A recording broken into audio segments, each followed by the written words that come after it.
investing. That was great. So now we're going to pass the ball along to Josh Young. Great. Thanks, Ben. Thanks, guys, for doing this. I'm going to talk about, here, let's see if I can get this open, a extremely unusual area of the market that is, I think, very poorly understood, and it's the ethane market. And so I liked Matt's background. I thought that was a good way to explain kind of the relevance. I guess just for a second, what Bison does, we invest in oil and gas stocks, and that's kind of where I'm focused. And you know, none of these are recommendations, and I own stock in the one company I'm going to talk about later. And ethane is really interesting, and I think is particularly relevant because it's the base material. It's the source for a number of the single-use plastics and face masks and so on that are used now in this post-COVID world. And between ethane and propane and butane, that NGL mix is actually very important in the world. People have tried to move away from it and have found that pandemics and other sorts of things really kind of push consumption of the end products. And it's something that like no one really is paying attention to, partly because pricing was so terrible for so long. So I'm going to show a few slides and try to keep this really short.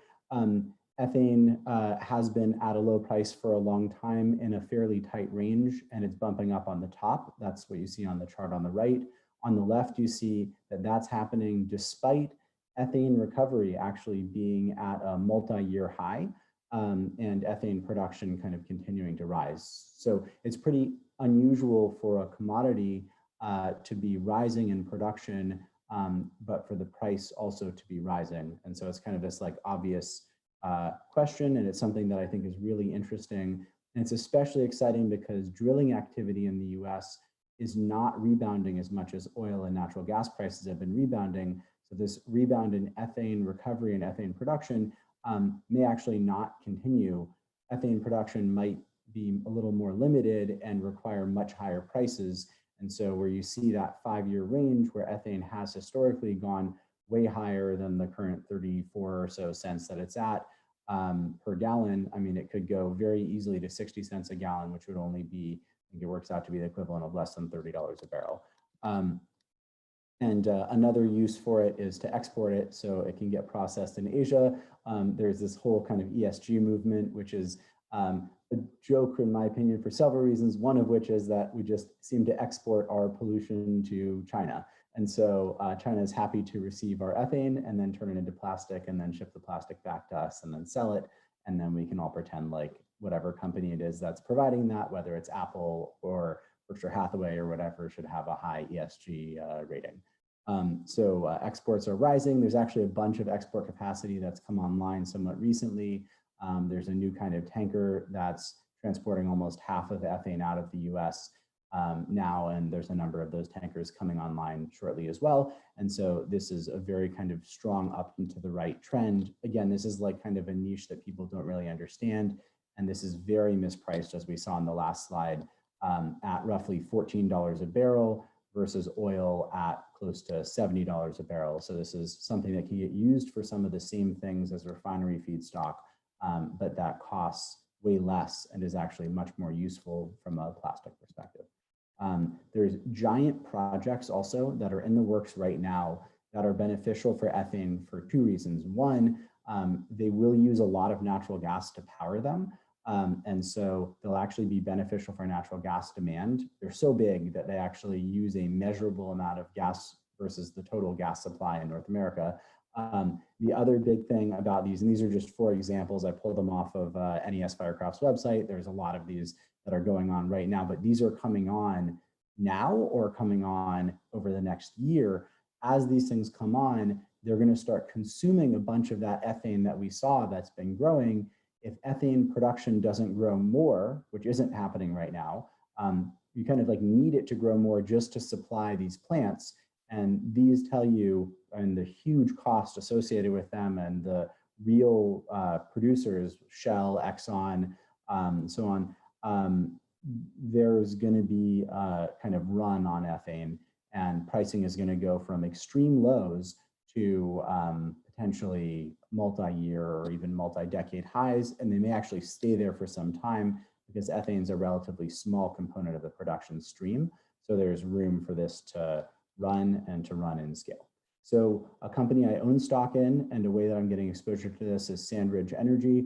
I'm not going to walk through kind of the whole thesis or give kind of as much kind of color as others might. I've talked about this investment extensively, but this is one of the first times I'm really kind of showing the logic of the ethane component of this business. So Sandridge has, at last I checked, 0 research analysts that cover it. They just beat earnings and their stock went up a lot. It's kind of funny, they beat their own guidance. You can see the guidance on the bottom and in terms of what their differentials were expected. And again, this is as a percentage of hub pricing. It's not as a overall basis. So this isn't like a, hey, oil is going up or natural gas is going up. This is they're going to get a better price for their specific product in the specific area they're in because of local demand for those specific things. And for them, their NGL pricing is the thing that they beat on by the most. They generated 45% better pricing in Q1 than they had guided to as of the end of Q4. And that's even better now. They don't have their second quarter presentation out. I literally just pulled this off their first quarter one. And in Q3 so far, with ethane having run up even more, this is an even bigger percentage. And there's they're getting closer to, I think, 50% or 40% of NGL pricing versus oil, which is huge. The way you know that Sandridge is producing a lot of NGLs is that ethane is the lowest priced NGL, and they were guiding to 20% recoveries. I mean, like, I've double checked this in various different ways, but they are one of the highest percentage ethane producers of any of the producers of ethane in the US versus their total stream. They traded a low multiple, so that helps. And because they had such a low margin, this uplift provides tremendous cash flow expansion and margin expansion. And for them in particular versus many other producers, and they don't have any hedges, but because they have this margin expansion going from a very low base allows for them to generate kind of a bunch of extra cash flow. Sandridge had been an investment that I had made because improving local realized pricing and improving natural gas pricing was allowing the stock to re-rate. And there's kind of this incredible thing. So I pulled this off an old presentation. The stock has now doubled again almost from where it was as of June 30th. And it's in the process, it's like people just don't want to do the work. They see a stock chart that's gone up. It's kind of similar to Matt's thing with the selling puts. People like have this kind of negative bias against it. People don't like to buy stocks that have gone up. But this thing at like 2 times cash flow, providing a product that is seeing expanding margins with huge demand coming online right now, it's pretty compelling. And then I guess just one last thought on this. As ethane is pulled out, I think that was the last slide, yeah.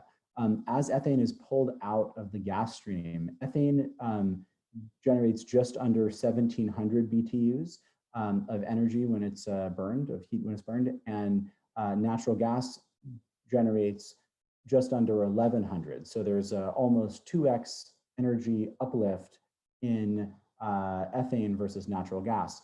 If you're burning gas that has ethane blended, it might have 1,200 versus if you burn gas without ethane blended, it has less than 1,100. So you get a almost 10% reduction in your heat capacity in your gas if you're burning gas without ethane. Well, if you start pulling a whole bunch of ethane out of the gas supply, which we're about to do, as we saw in that earlier chart with like $30 billion of projects that Shell and Exxon and Saudi Aramco and so on are doing, you're going to end up with a much leaner gas stream, which means you're going to need more natural gas, which means higher natural gas prices, which means a higher price for ethane. And this thing could be circular to some extent, and you're starting from a base that's ludicrously low, $14 a barrel, for a product that's actually pretty competitive for certain portions of the refined product stream. So that's the variant view. Again, you kind of win several different ways, and there's stocks that are trading at like 2 times cash flow with giant free cash flow yields and net cash and a buyback in place. There's others that are similar. This one I think has the most exposure, and so that's how I'm exposing things post-COVID. Josh, thanks a lot. My guess is that most of the people listening here haven't ever really come across ethane, and so clearly like a well-researched and contrarian perception on the market. So here's my question for you: do you look at this as like just a short-term play on ethane and a recovery there, or are there, given the investment that you pointed out that's going on, is this, could you see holding Sandridge for years as these projects come online and there's more juice than just like a kind of a short-term recovery?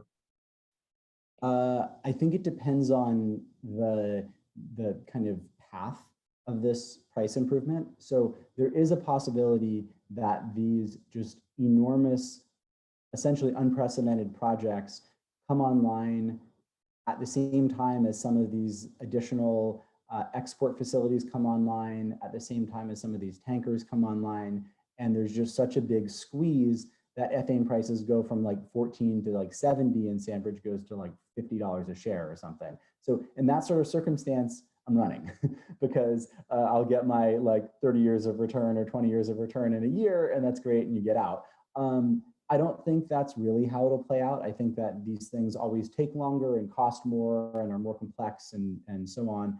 And they do have a buyback in place. And if you look at kind of this long-term trend, the long-term trends are really attractive, and the base of price has been really stable for a really long time. And so I think there's room for this to grind up. I mean, if you look at like a historical housing chart before this housing bubble in the last 30 years, if you look at historical costs of other commodities, you see these sorts of things where they're like boring and stable, or like salt, for example, right? Boring and stable, and then they get not boring and not stable. And sometimes they re-rate at much higher prices. I don't know where the ceiling is there, but yeah, this could grind higher, or it could kind of rip higher, like way higher. This one, provider, obviously they think they're kind of implying it's going to like 60-ish cents, which would be a double in 3 months, which would probably imply a double or so for Sandridge, maybe more as their cash flow expands. But it's really hard to know the future. It's just like helpful to have a whole bunch of things that are like already working or have already worked and have just no one familiar with it, basically no speculative interest in the futures, no ownership of the stock. And like, I mean, I've talked about Sandridge a lot recently, and people are like calling me dumb for like not selling a cyclical stock after it's up. And it's like, well, okay, cool, maybe. Like, if I'm dumb and it's at 2 times cash flow and there's this thing that's sending the cash flow up, maybe I want to still own it until people think I'm brilliant for it, and then I need to run and sell everything. Josh, how quickly can other drillers ramp up NGL production? Not very quickly. So there's like, and that is a really good question, Alex, right? Because there is this history of companies getting good pricing and then rushing. I probably should have put a slide in. Propane prices are at close to $60 a barrel right now, and they actually were at under 20 last year. So it's kind of like the success case. I just kind of didn't want to muddy, because they are kind of similar but different. I didn't want to like muddy the waters too much. So propane is driving economics right now a lot on NGL production, because even though ethane is a little more common, propane prices have moved a lot. And so far, even with $60 a barrel propane, where propane was, like 18 or whatever a year ago, you haven't seen a material increase in the rig count in areas that are NGL rich. So it could happen, but also the CEOs of those companies are under tremendous pressure from their investors. There's the ESG set that are trying to prevent drilling of any kind. And then there's the people that like to make money, who would prefer their producers to spend less than their cash flow and to use proceeds to their free cash flow to buy back stock and pay dividends. And so that's kind of the trend, where the trend was over investment for a long amount of time. Josh, that was great. Thank you so much. Very interesting and truly, something outside of most of our scope. So thanks for that. Absolutely. I'm going to